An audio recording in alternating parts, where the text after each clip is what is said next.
We'll just pull it straight out. That's it. Hey everybody, thanks for tuning in. Behind me, 2003 Honda CR-V, we're gonna be replacing the front driver CV axle. Let's get started.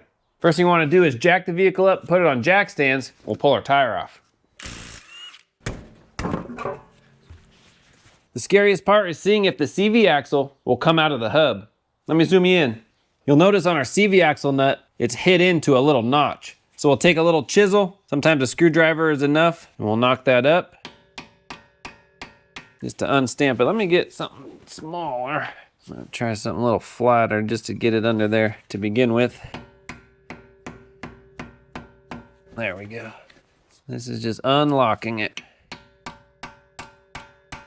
This axle nut is a 36 millimeter. Now, if you don't have an impact, let me back you up, I can show you an alternate method. If you're using a breaker bar, we'll be going counterclockwise and your whole axle will want to spin. So what we could do is take a screwdriver, put it in between the fins of our rotor right here. And now if it wants to spin on us, this will just lock it in place. Let's see if we can buzz this out.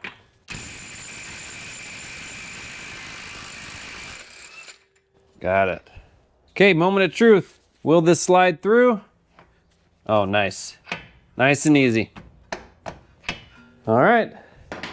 If yours doesn't slide freely like mine, you can hit on it with a good sledgehammer. Don't worry about damaging the threads because we're replacing it anyway. Well, let's keep rolling.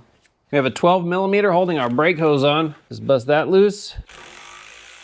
That'll give us a little more flex in our brake hose. Next, we can remove our wheel speed sensor wiring. These retainers are already broken, but if yours are still good, you can pinch them in with a pair of pliers and then pull them out. There's one on the side here and then one in the back. Just like that. Give us all that room. Last, we have our strut bolts. It's a 19 millimeter on one side and a 21 millimeter on the other side. These are not cam bolts, so you don't have to mark anything. Nice, this already started to fall forward. That's good. We'll hold on to it. Now let's slough it forward all the way and just see how much it's gonna tug on our brake line. There we go. Not at all. So plenty of slack there. Now let's push it out the front. Let me see if you can see everything. Let me back you up a little. So I'm just gonna tap on the front here.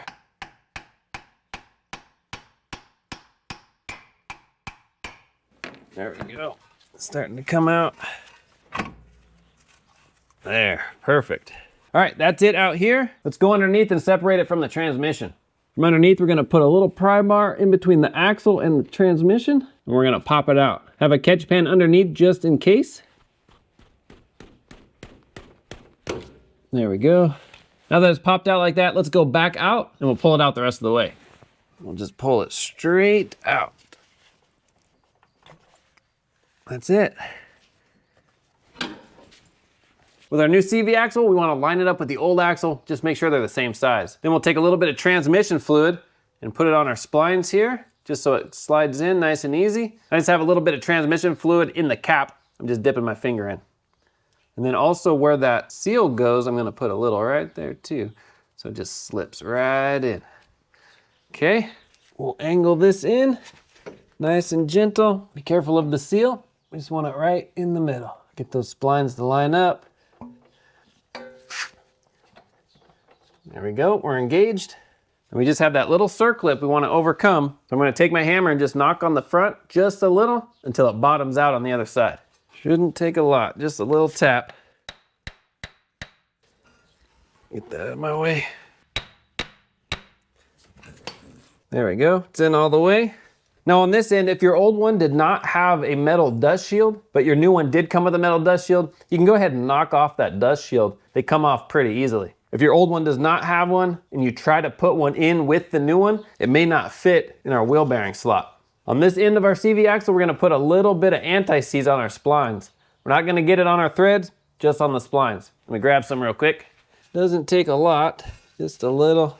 This way it comes out easier in the future and it doesn't seize in there on us. Perfect. And we'll just angle this in. Get it in the splines. If you need, you can rotate your wheel hub just to get those splines lined up. There, perfect. We'll take our whole knuckle, swing it over, push it into our strut. We'll get one strut bolt in. There it is. Now it should come right out the front here. There. We'll get our nut on. We'll snug it down for now. We'll torque it up later. Put our other strut bolt through. Get those nuts on. Put our brake hose back in. This is just good and snug. Doesn't have to be too tight. Snap in our wheel speed sensor wires. I might just get a zip tie for that one there. The information I have says these strut bolts are 116 foot-pounds. Our spindle nut is 181 foot-pounds. I'm gonna take a screwdriver, put it in the fins right here. We're gonna turn it clockwise, and that's gonna prevent it from spinning. Now we'll take a punch and we'll just knock the nut into that keyway like it was when we started. There we go. And that's it.